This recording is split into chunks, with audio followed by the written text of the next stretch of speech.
Nicole, I want to start here. What was the biggest issue in the past that you realized that you could no longer ignore because it was affecting growth? I would say saying yes to too many clients who really weren't the right fit. Mm. Later, we're going to dig into that and see how that realization changed the way that Nicole ran the business. Hello, this is Coach Tim Campsall with another episode of Self-Made is a Myth. Today, we're digging into why building a consistent leadership and accountability structure is a top priority for Nicole because growth keeps pulling her into the day to day. If you're stuck between working harder and growing smarter, this episode will feel familiar. Many established businesses hit what I call the messy middle. That's where the business works, but still depends too heavily on the owner. Nicole is my guest today, and she owns. Now, Nicole, I'm going to have you say this so I don't mess it up. It's DOXA. Tell me how do DOXA. you DOXA? All Yep. right, DOXA Talent, and they help businesses scale with custom matched offshore teams. Welcome to the show, Nicole. Hey, Tim. Thanks for having me. I'm excited to be here. Awesome. Well, hey, let's get into learning a little bit about your journey. So, stepping into ownership it requires a bit of a leap of faith. So, what specifically made you believe that you could do it even without yet having it all figured out? Yeah. Oh, that's a really good question. I definitely didn't feel like I had it all figured out.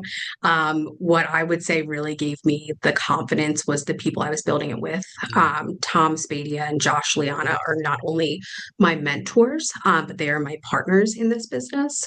They are franchise attorneys and they've seen thousands of founders and franchisors making these decisions. And so for me, for them to see the good models out there and to know that this was a great model that we should be investing in really I think was the first step of me feeling confident to do this.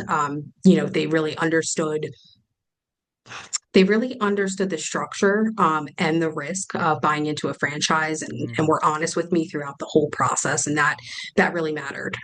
So I would add to that my background is in building teams.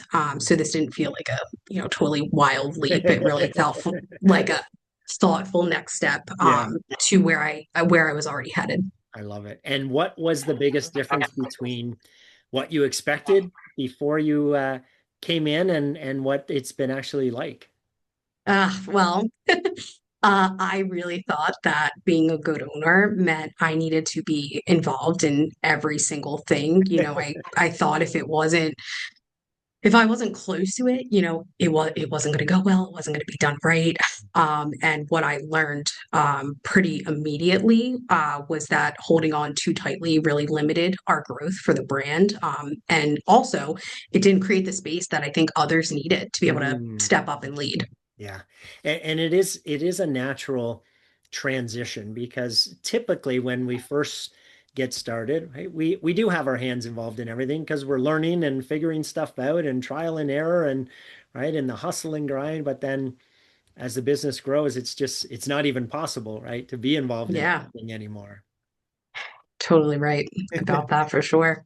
And we're building a whole business off of delegation. So it's something Right? I feel really strongly about and wish I would have listened to my own practices in the beginning for Well, sure. there is that thing about the cobbler shoes, right? In terms of, Yeah. right, it's a whole lot easier for us to teach other people how to do what we sell than it is to necessarily do it ourselves, Do it right? ourselves, right? Yeah. So, Nicole, established businesses can hit plateaus at different, points in their what we call the messy middle of growth. So earlier you shared saying yes to too many clients was that weren't the right fit was impacting your growth. So walk us through that. What was happening and what changes did you make to get through that? Yeah, it's a great question. Early on, things were growing fast, but really not in a healthy way, right? On paper, it looked like we were gaining all of this momentum, and in reality, it was exhausting because we weren't going after what we now know is, our ICP and the businesses that we can really change. I think every client has different needs. And there were exceptions all over the place in the beginning. So, the team was consistently, reacting instead of getting better or stronger. And my instinct there was, okay, I'm just going to work harder. Yeah. I'm going to put in more hours. I'm going to Yeah. get more Yeah. involved. I'll just handle it. And that didn't fix anything. Made me tired. So I think the real shift, came for us when I got honest about focus, right? Who are we actually building this to serve? Yeah. What kind of clients, right, allow our teams to do their best work? Right. And around that same time, I hired my first executive assistant, who now is my operations manager, Yeah. and my right hand. And Ruth has really changed everything. And that hire was the catalyst to Yeah. giving me the space to really stop reacting and focus on building. Love it. And once the right clients and the right internal support were in place, the business finally felt intentional. That's awesome. Isn't it hard though in the beginning to say no to somebody who wants to give us money? Yeah, yeah, sure is, sure is. So thinking back to that again, I'll call it messy middle. Um, you mentioned a little bit about the time on your point, but what really was the personal cost to you of trying to juggle all that? I mean, the personal cost to me was certainly my time. I would say, looking back, it really,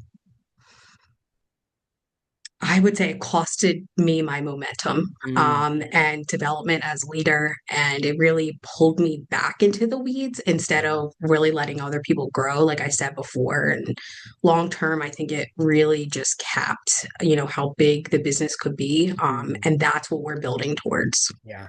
Yeah.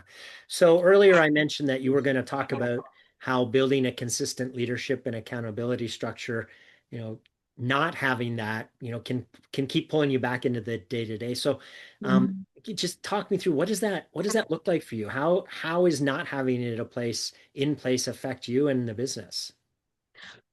You know what? Actually, can you say that question again? Yeah. So A little more clear? yeah. One of the things you had mentioned that you need to focus on in terms of your priority for the next year is building a consistent leadership and accountability structure. So what does Mhm. not having that do to you in the business, not having that solved yet? Yeah, I mean, if that, you know, didn't get solved, be a lot of jumping between a ton of things, constant interruptions, me working night and weekends, things blurring together. All I would be doing would be thinking about work, and it would cost me my energy, my mental clarity, and honestly, it would make showing up for everything else in my life really, really difficult. Yeah. Yeah. Yeah. Well, what's been the lesson, your biggest lesson learned, that you wish that if you had, learned it earlier, right, it would have made a big difference in the business? Yeah. I think this is actually a completely different answer to that. I think the biggest lesson, right, is that long-term success is always going to come from your people. These Mhm. systems matter, but people bring it to life. If you want a business that's really going to last, you have to invest in growing leaders and not just hitting those numbers. And for us, that was, we had to get to the point of kind of looking at the business in a different light and enacting different processes and procedures to really do right Yeah. by our people and set the right expectations. I love that because you kind of talk to both things that are important, but also the most important. So systems, having systems and processes and procedures, Yeah, right, and know how super, super critical. But if we don't have the right people to operate and execute those systems, then it's all for naught, right? yeah, for sure, for sure. And I know part of what your business does is you help find the right people versus just, anybody. Um, Give me some insight on why that's so important. Yeah, so for many different reasons, right? So for the viewers that may not know what we do, right, we're helping growing businesses build strong, reliable teams through our people first approach. We call it conscious outsourcing. And so we're connecting companies with incredible talent from the Philippines and Colombia. And, we stay for the long haul. We're managing their teams. We're ensuring that everybody is really thriving together. So for us, you know, as a team, it's so important that because the teams are so far apart in different geographies, that we're making sure that there's a really solid culture within DOXA because they are showing up for our clients to their best ability. And we are doing right by them by making sure that the opportunities and the jobs that they are doing are really helping to push their career, right? We're really, really trying to make sure that everyone is winning in this scenario. And it sounds like you become an extension of your client's HR department. Am I understanding that right? That is very much correct. So we are, and hate to say it this way, but we're really taking the headaches of domestic employment, right? Payroll, their benefit programs, their professional development, their certifications. We're taking that all off the plate of the business owners so that they are coming in Yeah. really qualified, really, motivated for these roles and just making sure that we are the employer of record, Yeah. but that that they are able to just really seamlessly go into these organizations. And we have all kinds of support that's going to be able to help them as they integrate, right? Maybe for some, it's the first time they're working with a blend shore team. And so we really want to help that and help make the onboarding and the long term success of the employees just a great long term and sustainable fit. I love it. That's awesome. So we know that self-made is a myth. It's the whole premise of the Mm. show. So, Nicole, who are the three people that been part of your journey that you wouldn't be here without them, and how they help you along the way? Oh, goodness. So I first, my mom, right? She was an entrepreneur before it was trendy, right? She was running a bunch of businesses while also, raising a family, and her just grit, right? And watching that growing up is absolutely a huge part of who I am. Yeah. Second, of course, my wife and my foster daughter. Both of them are just this grounding presence Mhm. in my life. And that, especially my wife, really plays a huge role Yeah. in the community here in Philadelphia. And that just gives me this inspiration, right? To like lead with my heart and make sure that that's translating into our team and our people. Yeah. Um, Third, of course, my two partners in this business, Mhm. Tom and Josh. Yeah. I have been working with them for the past decade, and they have shown me that leadership is not about ego. It's about building the people around you and creating this just legacy, right? And really investing in helping other people grow. Yeah, I love it. That's awesome. And that support at home is super critical, isn't it? Because For this sure. journey can have just a couple of roller Mhm. coasters along the way, right? Yes, I'm getting a ton of inspiration, especially from all of our team members, right? But to be in my own home environment all the time, trying to just make the world better, Yeah. I think it's shaped me right into how my perspective and how I want to move and make a difference. Nicole, I'm gonna go a little off script a little bit and ask you a question that you don't necessarily know is coming. Um, Okay. when you felt stuck or overwhelmed in your journey, what belief about needing to figure it out on your own kept you there, and what changed when you let others into that challenge and got an outside perspective? It's a fantastic, fantastic question. I would say I thought that I had to have all the answers Mm. to be a leader. And once I started letting other people in and welcoming all kinds of different perspectives, I really realized that leadership is just about clarity and trust and helping other folks grow in their own strengths. I think that that is certainly really important, and I think part of being a good leader is that journey in order to get there. So, very, very proud of how far I've come, but I will tell you, I have a long way to go, I'm sure. I love it. That's awesome. And I forgot when you mentioned your family, I didn't ask for their names. What are you, what's your, what is your family Yeah. names? So, so my wife's name is Natasha.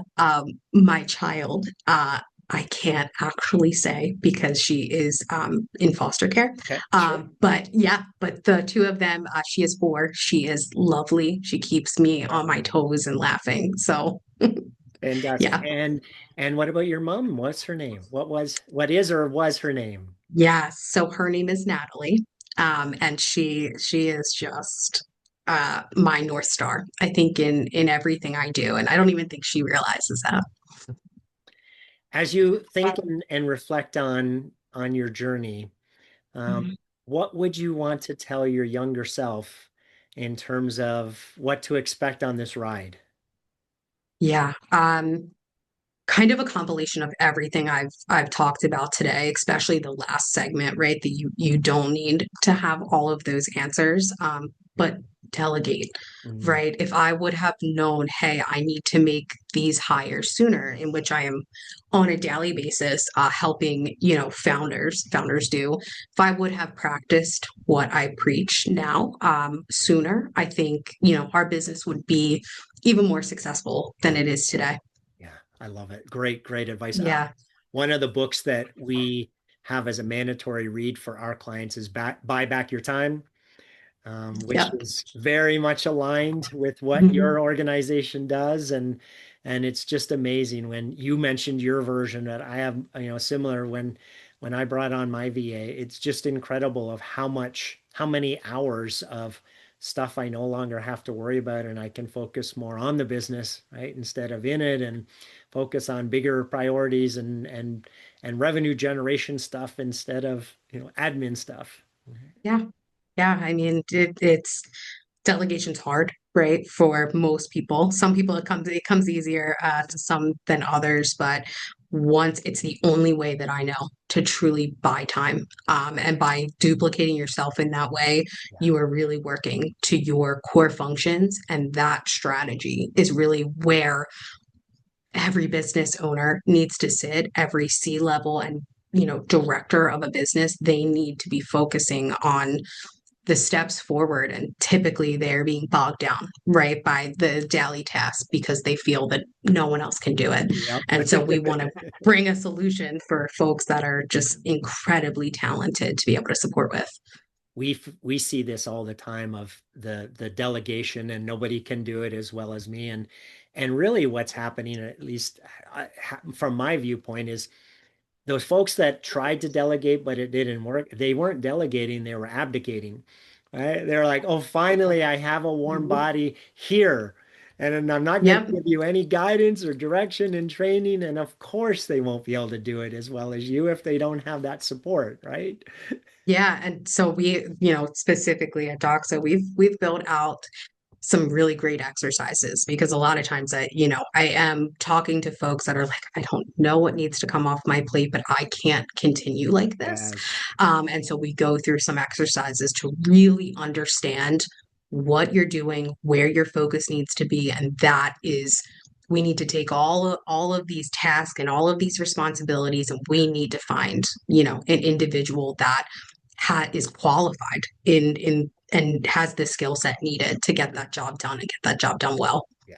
And what I like about your approach is that you're finding the right person that's going to be the right match versus typically, right, when a small business is looking for their first hire, they're like, okay, finally somebody said yes, and Mhm. something is better than nobody, and it's really not. It can be a worse experience than by not finding the right person, right?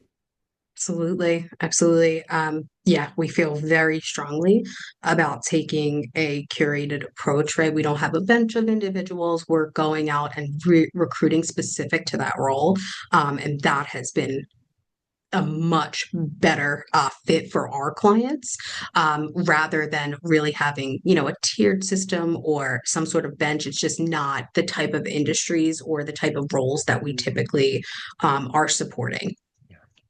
Nicole, it sounds like you've been blessed with some incredible people in your journey. If they were all here today, Yeah. what would you want to say to them? Oh my goodness, that's a great question and an emotional one. So I will leave it at this. Thank you. Right, I am here not just because of you, but for you. I love it. Yeah. Nicole, thanks so much for being on the show today. Tim, this was great. Thank you so much for having me and letting me gush about delegation, right? And the mistakes that I made. So I appreciate the time today. If you're listening and thinking this messy middle sounds familiar, you don't have to figure it out alone. We offer a 2-week coaching trial to help you get clarity and focus, and the link's in the description. If this episode made you realize you're carrying more than you should, like, comment, and subscribe so you don't miss what's next. Thanks for listening, and I'll see you next time. Thanks for listening to the Self-Made is a Myth show. Please help spread this movement by liking and subscribing to our show and following us on Facebook and LinkedIn. To join our movement, go to bemadtogether.com. Okay, folks, that's a wrap. Please pay it forward and be sure to tune in next time to the Self-Made is a Myth podcast.